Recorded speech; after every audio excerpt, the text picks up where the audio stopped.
Bom, boa tarde. Cátedra Unesco de Leitura tem a honra de receber hoje para uma entrevista aqui no nosso lugar, na nossa casa, Marie-Ange Bordas. Ela foi vencedora do selo Cátedra Unesco de Leitura na categoria Seleção 2018, com esse livro Dois Meninos de Cacuma. Essa história é emocionante, esse livro nos emocionou muito quando ele chegou e a gente queria conhecer um pouco mais dessa escritora e queria então queria que ela se apresentasse, falasse um pouco dela, do trabalho dela, e ela também tem um livro muito importante para nós, que é esse aqui, Comunidades Tradicionais, que também depois eu vou querer que ela fale um pouquinho. Então, Marie, é um prazer, foi muito bom você ter aceito, foi assim uma graça divina você ter aceito esse convite nosso, foi uma honra muito grande. Então eu gostaria que você falasse um pouco mais sobre sua história nessa questão, principalmente dos refugiados, que é um assunto tão atual, né? Tão preocupante, né? É verdade. Bom dia, Maria Helena, é um prazer estar aqui na cátedra, né? Um lugar tão importante, né? Para a literatura infanto-juvenil brasileira, um lugar de acolhida de escritores. Então é bem que bom que a graça divina funcionou nas nossas agendas. Então eu acho que eu tenho uma trajetória um pouco diferente, né, da trajetória dos escritores, né, de literatura infantil, porque eu não entrei pela literatura, eu entrei pelas artes, né? Eu sou de formação, eu sou jornalista, eu sou fotógrafa, fiz mestrado em artes na ECA, na USP, e desde muito cedo eu trabalhei eu fui sempre muito multidisciplinar, né? Agora a gente diz transdisciplinar, mas eu sempre circulei entre várias mídias, entre várias disciplinas. Então eu circulei entre o vídeo e a fotografia, entre o jornalismo e a produção cultural, trabalhei em museu, trabalhei em festival, trabalhei em revista, né? Trabalhei em vários lugares, e eu acabei que a minha carreira artística ela meio que desabrochou quando eu saí do Brasil, que eu fui morar em Nova York e comecei um trabalho artístico mesmo, e desde muito cedo na minha trajetória artística eu percebi que para mim o mais importante, tanto como artista, tanto quanto como pesquisadora ou jornalista, era sempre o estar com, né? Era o encontro com as pessoas, era essa percepção de que era através do encontro com o outro que eu me encontrava. Acho que eu sempre tive uma índole muito nômade, né? Então eu saí e vivi em vários lugares muito cedo, e eu acho que o afã do encontro foi o que me permitiu ser tão desgarrada de uma maneira, né? E foi, eu acho que também por isso que o assunto dos refugiados entrou, ele virou tema, porque desde pequena, eu acho que eu conto isso no final do Cacuma, quando eu tinha uns 8, 9 anos, eu via no Fantástico, era a época, né, das grandes fomes na Etiópia, na Somália, e eu via aquelas hordas de refugiados, aqueles planos aéreos, e eu perguntava para minha mãe, puxa, mas essas pessoas não têm rosto, a gente só vê elas assim na multidão, de longe. Então já desde cedo era uma coisa que me chamava a atenção, a questão da migração e do deslocamento também. Então, paralelo à universidade, sempre foi um tema que eu pesquisei como autodidata, e nesses vários lugares que eu morei, eu acabei coincidindo com grandes fluxos migratórios de situação de refúgio, que eu fui conhecendo pessoas, e eu sempre questionei muito que quem falava sobre as pessoas em situação de refúgio não eram refugiados, né? Então era o jornal, era o pesquisador, era o acadêmico, e eu fiquei curiosa para saber o que essas pessoas queriam falar. Então eu escrevi um projeto muito simples e ousado, que era: quero ir para lugares onde pessoas em situação de refúgio vivem e quero estar com. Quero conviver, e a partir dessa convivência oferecer o que eu tenho como pessoa de mídia, pessoa das artes, e quem sabe ser uma ponte, né? Usar esse privilégio que eu tenho, dos tantos privilégios, né? Desde ser branca até ter 2 passaportes, porque eu tenho um passaporte francês, ter o privilégio de ser artista, que é alguém que é meio inqualificável, né? Então a gente pode circular por várias zonas.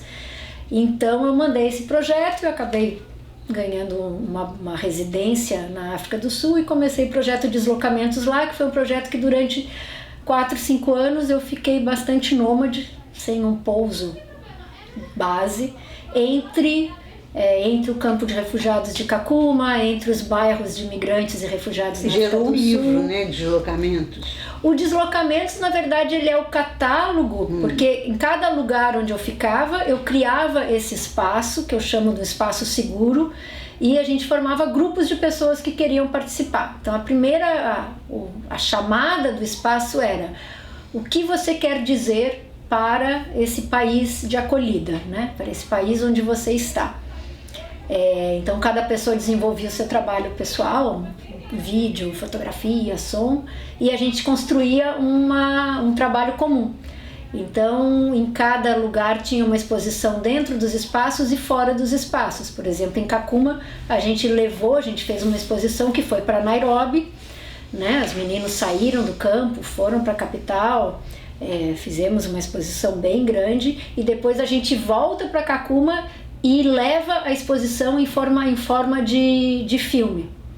E faz grandes projeções com material da exposição para 10 mil pessoas. Então cada lugar tem isso, né? Funciona dentro e vai para fora e volta para dentro. Então é um assunto, a questão do refúgio ela pode ser muito atual, né? É um tema quente hoje em dia, eu diria que até está na moda. Mas é um tema que para mim é presente na minha vida há 20 anos, né? Então eu acho que esse livro, 2 Meninos de Kakuma, ele é um desejo meu, ele é um ato para mim bastante político, bastante ideológico mesmo. Quer dizer, é um livro que eu me recusei a fazer antes, né? As editoras pediam, mas como eu me sentia muito descolada do tema, né? Porque quando eu fiz os outros projetos eu de fato estava ali, né? Vivendo numa situação de movimento. Depois que eu volto para o Brasil e me acomodo em outros projetos, alugo um apartamento, eu me sinto um pouco menos autorizada. Mas quando eu comecei a perceber que essa questão do refugiado estava muito um tema em voga, mas ela focava num olhar, que eu diria, um olhar etnocêntrico e eurocêntrico, de tratar a questão do refúgio a partir das pessoas que chegam, sobretudo na Europa, né? E as pessoas que estão chegando, os barcos no Mediterrâneo. Então, no momento que as pessoas viram um problema para o continente europeu, o tema vira uma né? necessidade. Vira um tema premente, mas é um tema premente não pelo motivo que levou as pessoas a saírem, mas pelo fato que elas chegaram, né? E aí você vê, inclusive na literatura infantil, teve um boom de livros sobre a questão de refúgio, mas 90% deles falam sobre a travessia, né? Como eu cheguei de barco, como eu cheguei de trem, como eu cruzei a fronteira, o processo de integração, né? Que são temas super importantes, mas eu ficava meio angustiada porque, acho que é um dado que, né, pouca gente sabe, 85% dos 22,5 milhões de refugiados no mundo não estão no continente europeu. Eles estão nos países mais pobres do mundo. Os grandes países acolhedores de pessoas em situação de refúgio são os países africanos e os países do Oriente Médio. Então, quem chega na Europa não chega nem a ser 5%. E esse número agora é alto, 5%, 7,5%. Por quê? Porque os sírios entraram na Alemanha, sobretudo, né? Mas até 2011 dava para se dizer que 90% dos refugiados do mundo estavam no Oriente Médio, no continente africano e também no continente asiático. Então esse livro é para chegar falar dessas pessoas, que o grande problema do refúgio atual é as pessoas que estão em situações provisórias permanentes, né? Kakuma foi criado como um campo emergencial e hoje em dia tem quase 30 anos e 200 mil pessoas, né? Eu acho que esse é um tema, e eu acho que o tema que está por trás disso tudo, eu acho que é o tema que permeia todas as questões, é que tipo de mundo e de sistema a gente vive que continua criando essas situações e esses conflitos e essa impossibilidade das pessoas viverem aonde elas nascem, né? Acho que essa é a sua maior preocupação hoje em dia?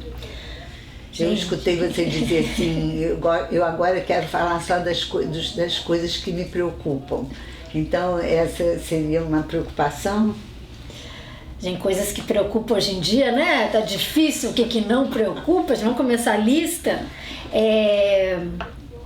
Em relação ao tema do refúgio, o que me preocupa muito é, apesar de ser um tema, na verdade o deslocamento humano é histórico, né? A gente anda para um lado e para o outro há muito tempo, levas, né? Se a gente fala em refugiado hoje como se fosse uma coisa nova, mas os palestinos são refugiados desde 1948, né? Verdade. Os Saharaui estão nos campos na Argélia desde 1971, né? É um tema antigo, né?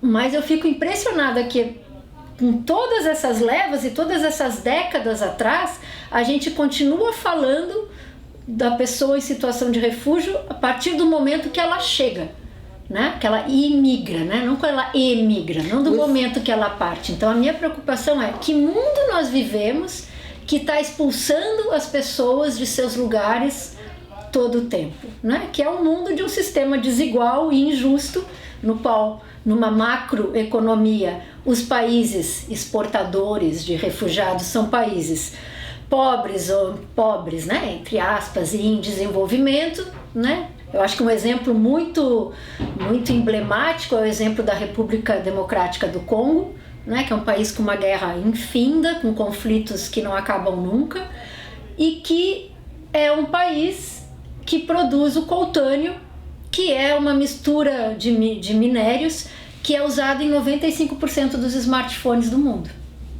Então você tem um país cuja guerra não acaba nunca e que desde que o smartphone apareceu, né, os conflitos se acirram, e é um país que tem uma das maiores riquezas do mundo, né? Então isso que eu falo, essa relação do contexto macro com o local.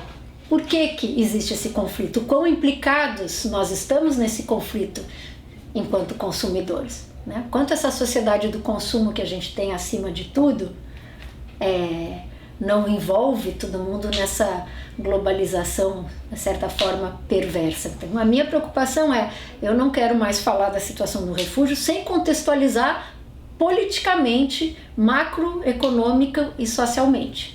E você acha que Dois Meninos de Kakuma, você acha que cumpre essa sua visão? Você acha que ele contribui para essa visão?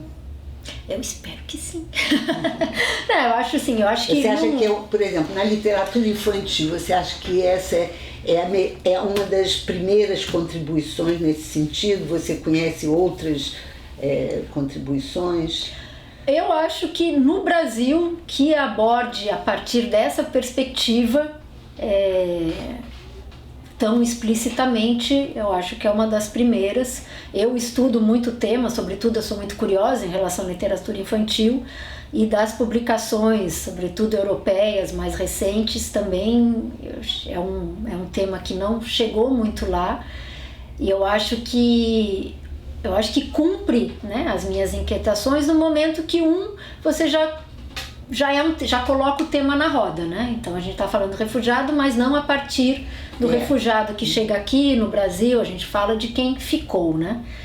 Então acho que cumpre nesse sentido. E eu acho que, eu confesso, é uma coisa que eu fiz dentro do livro, né, no costurar a história do livro, que as pessoas perguntam quem são os personagens, se eu conheço os personagens.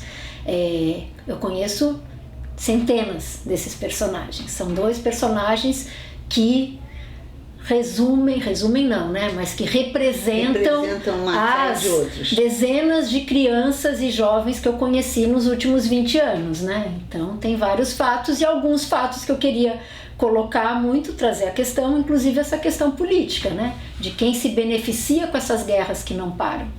Né, que é um questionamento que é meu, mas é também dos jovens que estão lá, né? É também dos jovens que digam, essas agências humanitárias, na verdade, elas não querem resolver o problema, porque se elas resolvem o problema, perdem o ganha-pão. É a gente entender que a perspectiva do outro, as pessoas também têm essa perspectiva reversa de entender que existe um sistema que se beneficia até com a ajuda, né?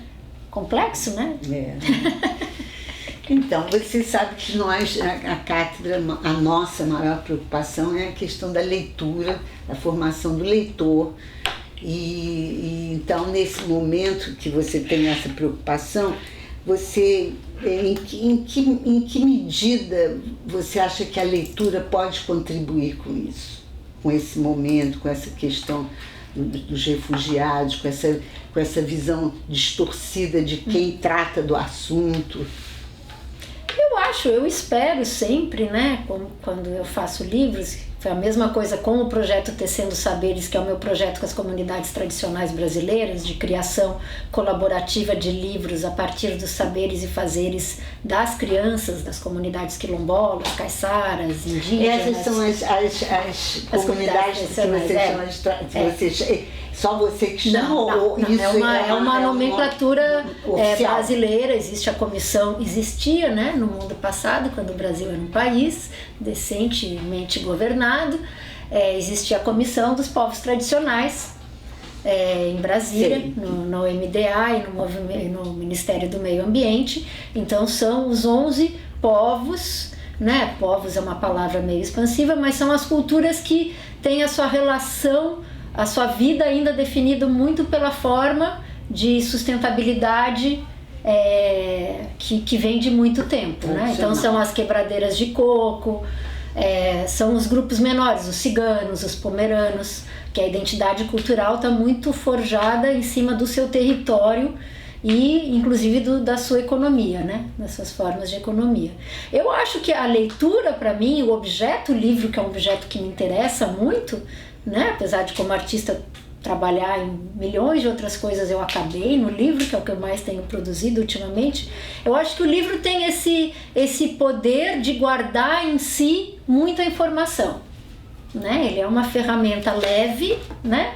Que dentro dela tem muitos mundos dentro. Então eu acho que a leitura, em relação a esse tema, ela é importante para, número 1, expor o tema, né? Botar o tema no mundo. Quando ele entra na relação das crianças, para mim é sempre a minha preocupação, é criar materiais que um pouco eles sobreponham esse mundo de alteridade que a gente vive, né? Que é sempre olhar para o outro como um outro, né, diferente, exótico, perigoso. Acho que no meu trabalho é sempre que esses ditos outros entrem pela porta da frente e entrem como indivíduos, agentes de suas vidas e agentes no mundo, né? Então eu acho que se alguém... Eu tenho tido essa experiência em colégios particulares, por exemplo, em São Paulo, né, que eu vou conversar sobre o Kakuma, e eu percebo que as pessoas realmente sabem muito pouco sobre o tema, apesar de estar na moda, inclusive, não só nos colégios, mas inclusive até em universidades, em centros de pesquisa. Então, eu acho que o livro tem esse poder, né?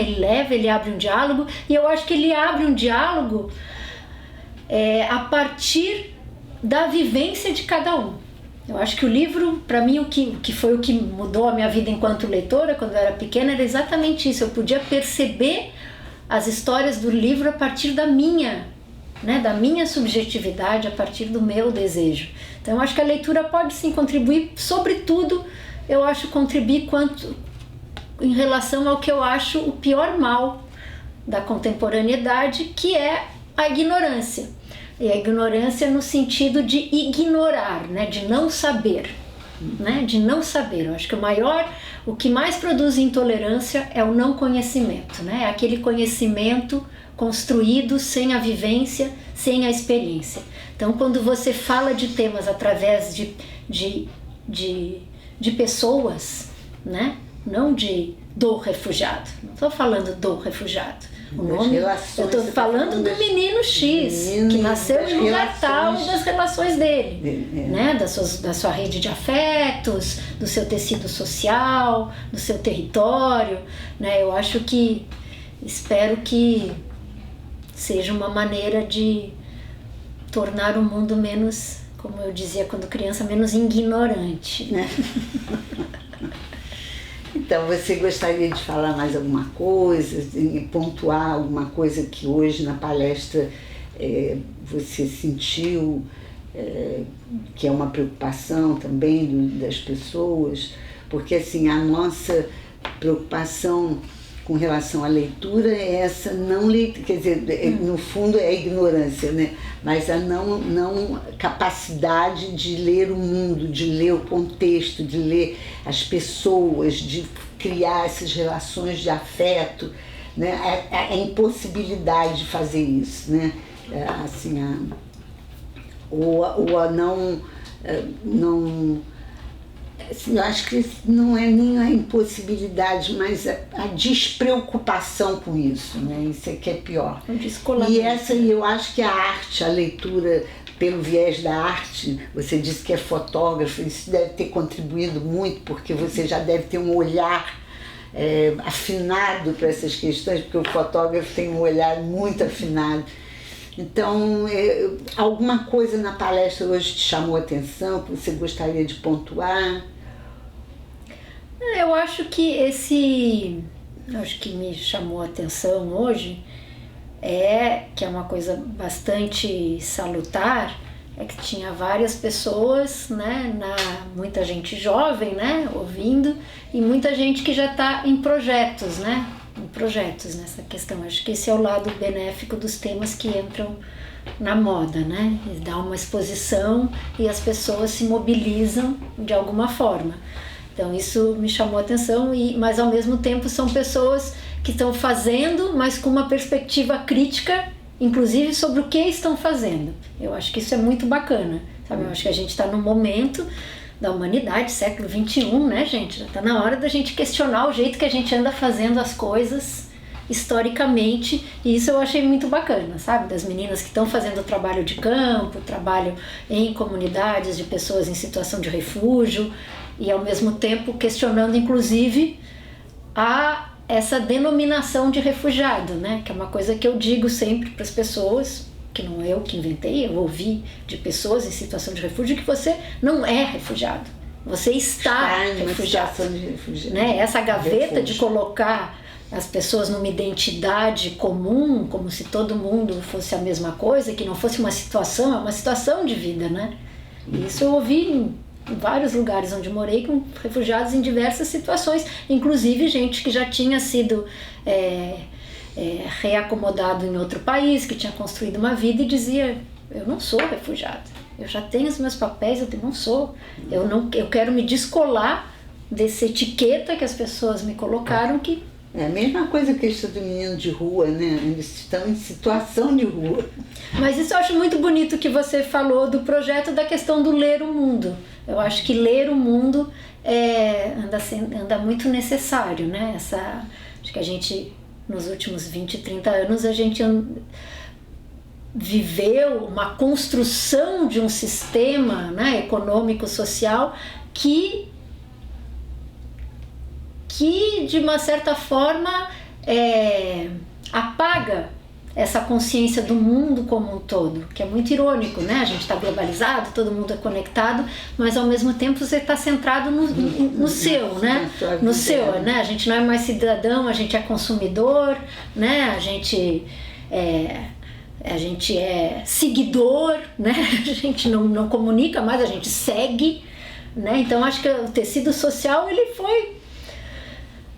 foi sendo dissolvido de uma maneira, né? E as pessoas percebem o mundo muito amplamente com essa questão da internet, mas eu acho com menos, talvez, tempo e espaço e respiro para de fato observar e estar junto, né? E compreender, como você fala, ler o mundo, ler o outro, né? Eu acho que a leitura também, né? Como fotógrafa e como pessoa de imagem também, eu dou muita aula de alfabetização visual, porque o olhar, o fotografar, o criar imagens, a linguagem visual é uma linguagem. Tem seu código, né? Tem a sua sintaxe, tem a sua semântica, que também tem que ser apreendida, né? Então, quando eu falo em leitura, eu também falo isso, é ler o mundo, né, com os ouvidos, com os olhos, com o nariz, né? A gente também sai um pouco dessa ditadura da fala, né, e da escrita, e perceber que o mundo tá sendo lido de várias maneiras. Olha, eu acho que foi assim, muito boa a sua entrevista, acho que foi um ganho que nós tivemos assim, incrível. Queria te agradecer a sua boa vontade, porque você nem era para estar aqui, mas você gentilmente aceitou esse convite.